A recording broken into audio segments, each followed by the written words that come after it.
everyone, my name is Andy, welcome back to another FPL video, and today we're looking at the best fixtures from game week 30 to 33, so that's the opening 4 game weeks of the season, or at least what's left of the season, and that's pretty much going to take us through to the halfway point of the 9 game weeks we've got left as well.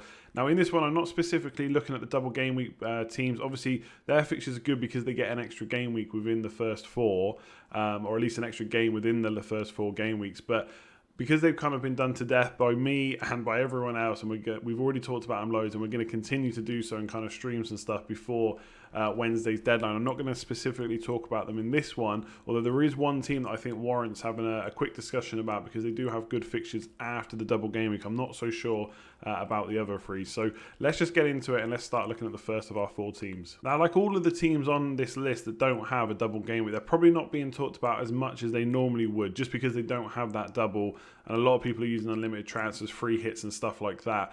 Which is meaning they're not necessarily going for single game week players. But even against Spurs away, Man United options could be worth a look if you want 1 or 2 single game week players in your team. So if we look at the kind of recent, and I say recent as in the last few fixtures that Man United played, obviously it's not really recent, it's 3 months ago now. But they're pretty decent, especially given the teams that they played. So there was 3 draws in the last 5 games.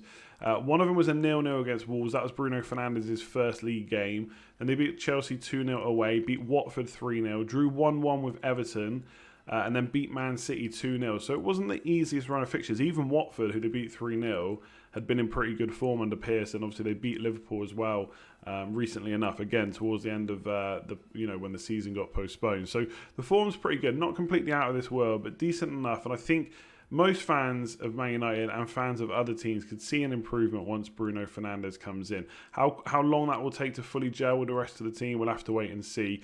But I definitely would say they've looked like a better side with him in.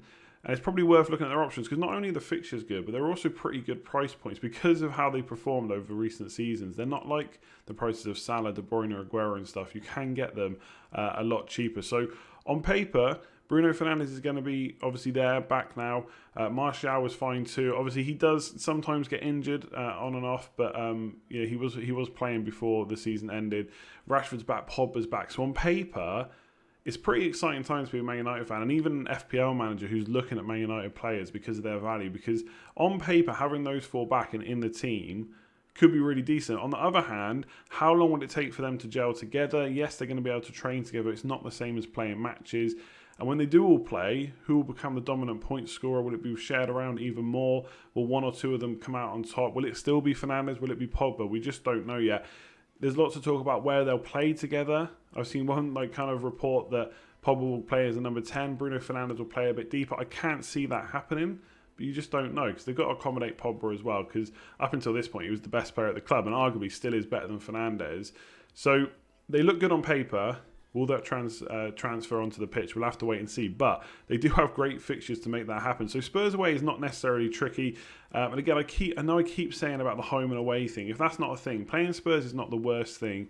We'll have to see what kind of Mourinho does, where he sets them up defensively again or just absolutely goes for it. But I think Man United can do okay against Spurs. It's after that where it gets really good. Sheffield United, Brighton, Bournemouth. And we know Sheffield United have been good defensively. But I think a home game, I think Man United are the only team to put more than 2 past Sheffield United already. I don't see any reason why they couldn't possibly do that again, especially from a defensive point of view for Man United. It could be decent too. So in terms of players, so first of all, looking at defence, and I know Man United defence hasn't been, or a lot of people haven't been that keen on Man United defenders this year. So only 8 clean sheets, but that is just 2 less than City and 4 less than Liverpool. Goals conceded, only Liverpool, Leicester and Sheffield United have conceded more. So Man United have actually conceded 1 less goal than Man City, but got 2 less clean sheets. So maybe been a little bit unlucky. Expected goals conceded, 4th best last 6 matches, 4th best over the whole season. So potentially with the fixtures they got, you could start looking at a defender like Maguire, like a Wan-Bissaka. I think I would discount Shaw, even though he's probably the first choice left back still. Brandon Williams there causes a few problems, maybe a little bit of rotation. Plus, with his quick turnaround time, 3-month break, Luke Shaw has in the past not been the fittest player. So that would discount him for me. So I'm really looking between Maguire, Wan-Bissaka. Maguire's had more shots. Wan-Bissaka's created more chances, as you might expect. Bonus-wise, Maguire's actually slightly ahead of him for baseline bonus. So he's my current choice. And I think if we're saying this 5-sub rule is going to have an effect on any position on the pitch, centre-back is probably the least likely to have any concerns. So for that reason, I would go Maguire, but I don't think there's a huge amount in it if you wanted to go for Wan-Bissaka. In terms of attackers, I mean, there's 4 you could look at: Pogba, Martial, Fernandez, and Rashford. I think if I had to put down a worse one right now, it'd probably be Pogba, just because we know Martial's playing up front. We know how good Rashford's been this season, and Fernandez has obviously been phenomenal since he came in. Like, he's averaging over 7 points per match for midfielders, which is the top, obviously, over a small sample size. So I think Pogba's the one I wouldn't go for. Rashford has been very good this year. I think he's second points per match out of all forwards in FPL, but a lot of that was penalties. There's a big debate about whether Rashford will keep them or they go and stick to Fernandez. Fernandez only missed 2 in his whole career, so was Rashford, but Fernandez has taken double the amount, so maybe that will play into it, and he did end the season with them, so maybe he'll keep them and we'll see how he gets on, and then they'll give them back to Rashford. But ultimately, I don't know, and no one knows unless someone asks Ole Gunnar Solskjaer, and he gives us an answer. So my preference right now, I think Fernandez is the standout. I think Pogba is probably the worst option while we don't know where he's going to play. So then it's an option between Martial and Rashford, and I like quite a few cheap strikers in FPL, whereas in midfielders around the 8 million mark I think is a little bit trickier. So I've gone for Martial because he's playing up front. There's not really much competition for his place. Like, Greenwood's around, but Solskjaer just isn't playing him. So for me, I'm actually tripled up. I'm not saying you have to do that. I'm not saying you should get any Man United players necessarily. But I think given the fixtures and given the kind of excitement around the players they've got back, I think you could at least look at 1 defender and 1 attacker. Bruno and Maguire for me, and if you want a third, Martial or Rashford. So Arsenal up next. This is the only team with a double game week on the list, and that is because their 2 fixtures afterwards, Southampton away and Norwich at home, are really good as well.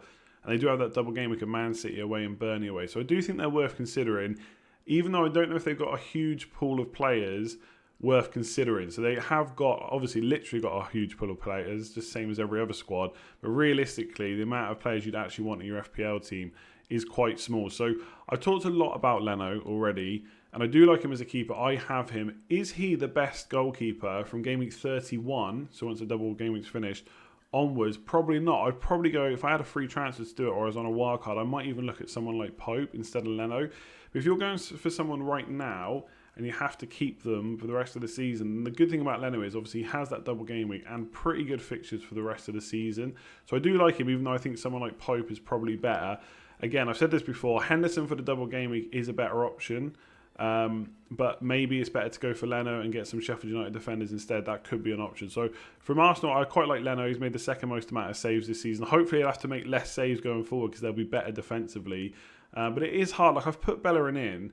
Outside of Leno and Aubameyang, I really find it tricky to choose an Arsenal player. So defensively, they've not really had a proper settled back four, at least not their first choice back four for most of the season, to be fair. Bellerin's had injury problems. Tierney's come in, who I assume would have been first choice left back, but he's had injury problems as well. Looking at the first couple of training games they've played during lockdown when they were able to get back and play those games, I saw Bellerin and Tierney started the last one.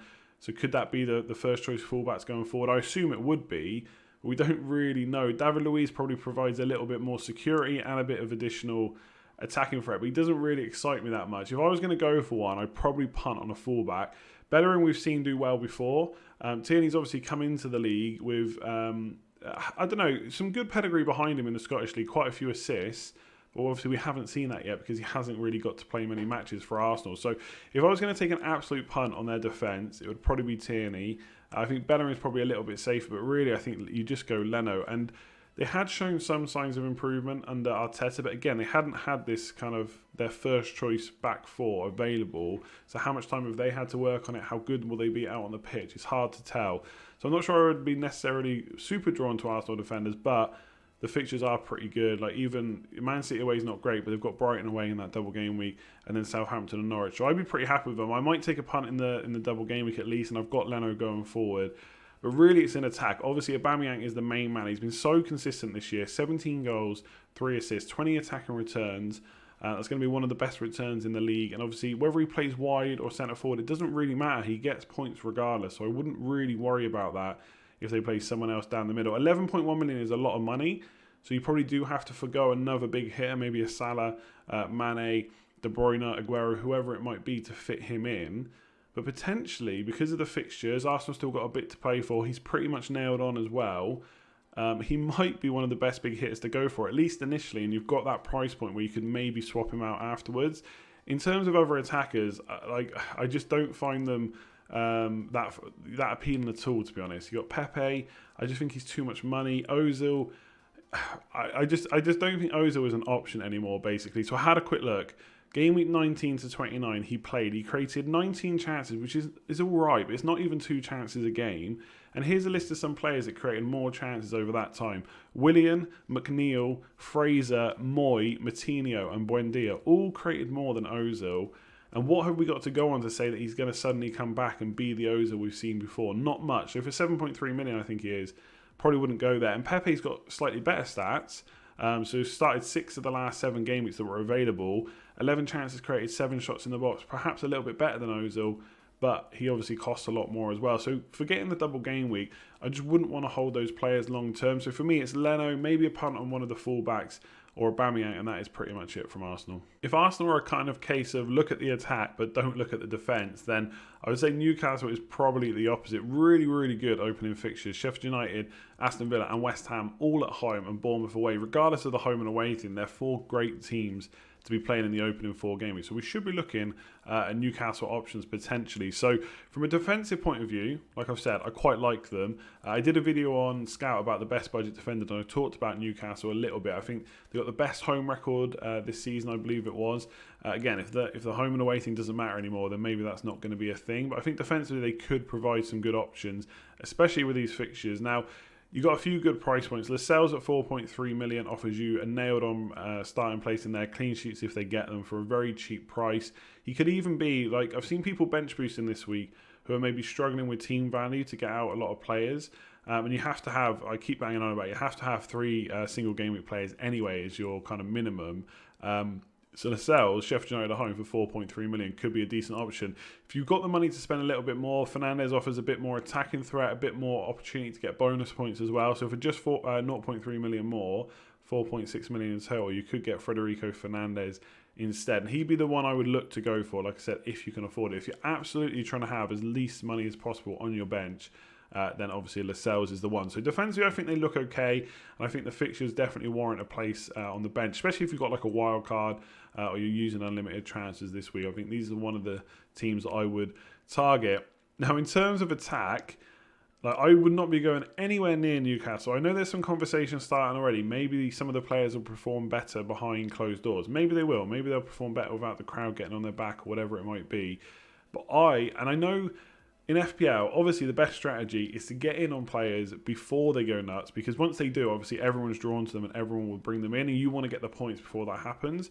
So I fully get why you might want to punt on Newcastle, but they really are a team where I want to see something happen first from an attacking point of view before they go for them. Like Saint-Maximin, he's like a fun watch, I would say, but he hasn't really performed that strongly. So looking at Joelinton, Almiron and Saint-Maximin, I've written down some stats. I had to do this. So Newcastle in total, right? Last six matches, 5th worst for shots in the box.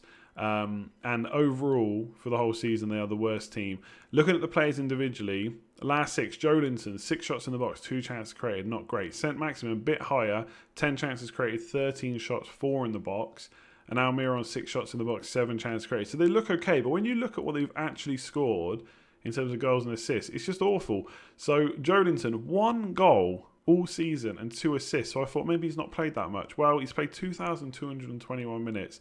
Saint-Maximin, 2 goals, 2 assists, so slightly higher in a lot less minutes, 1,265 minutes. So he probably is the one I would go for if you need a midfielder at 5.4. And then Almiron, 2 goals, 1 assist all season, 2,370 minutes. Newcastle, attacking-wise, have been awful. And I don't think there's anything to say that is going to change. You could take a punt on Saint-Maximin. 5.4 million is probably not the worst price to take that kind of risk. Like, a lot of you remember I did that with Atsu for a similar price for Newcastle a few years ago. But I think attacking-wise, you just don't go near them for right now unless you absolutely need a punt in midfield. And defence-wise, I think they're a pretty good option. So Wolves are last on the list. To be honest, I think Chelsea may be a little bit unlucky to not make the list. They got some good fixtures, although, Mount and the likes of Pulisic, is he going to perform? Abraham, is he still a great option? It's a little bit harder to tell. I think with Wolves, they got really good fixtures. They're a very kind of solid team that always does well. Like, they're kind of consistent with how they perform across last season and this season. And they've got some really good price points as well, and maybe some more players you can trust a little bit more than Chelsea. So Chelsea a bit unlucky to not make this, but I think Wolves definitely deserve to be on it. And they're being talked about. They're probably the most talked about team that don't have a double game week, I would say. So West Ham, Bournemouth, Villa up for the first three, which is brilliant. And I've seen some people, and I might even consider it myself on free hit, putting the likes of Jimenez up front as a single game week player, because he's 8.1 million, like I've already said. Ozil 7.3, Pepe's like what, 9.2, 9.3. Jimenez might actually perform better against West Ham in a single game week than those two do in a double. Obviously, if you're one of those people that likes to take a punt, then go for it. But yes, coming back to Wolves, great for opening three fixtures. Even the Arsenal game, to be fair, could be decent for them. If Arteta's really got them gelled and performing well defensively, it could be hard to get goals. But I think I wouldn't really worry about playing Wolves players against Arsenal players, given what we've seen so far. I think the obvious move is obviously Jimenez plus one defender. I don't think many people would argue that. Now, Doherty is the best one, 6.3 million, the most attacking, probably the most likely to get you extra points beyond clean sheets, but you do pay a premium for that, 6.3 million. If you've got great team value, then brilliant, go for it. But for someone like me, who's got pretty poor team value, I'm not willing to compromise elsewhere in my squad to get Doherty. I'm perfectly happy having Saiss. Now, I've talked about this a lot already. If you want someone that's absolutely nailed on, you go for Bolly for 4.8 million. But if you're happy that Saiss is going to keep his place, as he did end the season, has played a lot of minutes in that centre-back position this season, then he's 4.6 million. Has offered, may not be the same for the rest of the season, but so far has offered a little bit more attacking threat than Bolly. Bolly is the key to their clean sheets as well. 7 clean sheets in the 13 games he's played. So defensively, I really like Wolves. I think Doherty is obviously the standout. I don't think many people would argue with that. But Saiss provides such good value, nearly 2 million less than Doherty. He's where I would look at. Jimenez, I mean, I don't know if you really need me to talk about him. 19 attacking returns this season, 13 goals, 6 assists as well. So he does chip in with assists too. 5.1 points a match is not far off Abraham, and then Aguero and Aubameyang are on like 5.7, 5.8. So he's even pretty close to them. And obviously he is a cheaper price, and he's just so consistent. He was last year, albeit for a lot cheaper price, which was very nice. But this year we're having to pay a bit more for him, but he's still been super consistent. So I think he's a great option. I'm not going to talk about him anymore. If you wanted to go for a third player, I'm not sure I would double up on the defence. I don't know if it's that good. Obviously, if they keep getting a kind of 7 in 13 clean sheet rate, then it will be decent. And I think you could make an argument for doing it. I would probably look for an attacker.